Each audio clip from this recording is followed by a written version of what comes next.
माबोला फैबावगोन खुसिनि संसार उदां होनो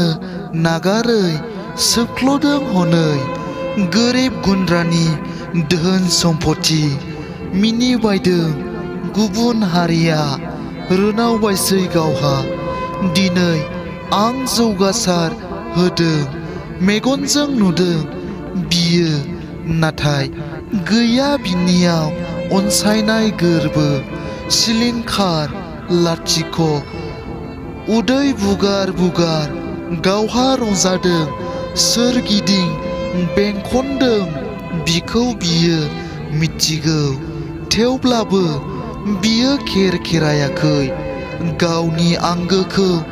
नासयदों मोसा लख्राखौ फिसिदों थै सोबहोदों जौ जुवानि गाथोनाव गावहा गोजोमदों बिमा बिनानावनि जिनाहारिखौ बावगारनानै लांसुनियाफोरखौ गावनि आंगो खालामदों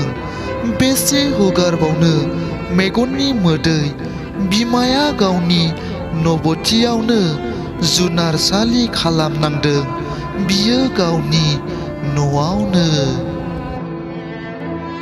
खन्थाइ मुलुगखौ मोजां मोनग्रा आंनि आंगो लोगो नोंथांमोन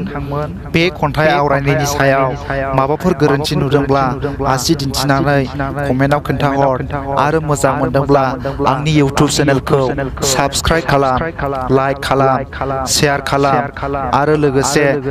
साखाथिनि बेल आइकनखौबो थुनानै होनो दाबाव जाहाथे आंनि गोदान गोदान खन्थाइ आवरायनानै आपल'ड खालामनायखौ नोंथांमोना बयनिख्रुइबो सिगां मोनहैनाय बादि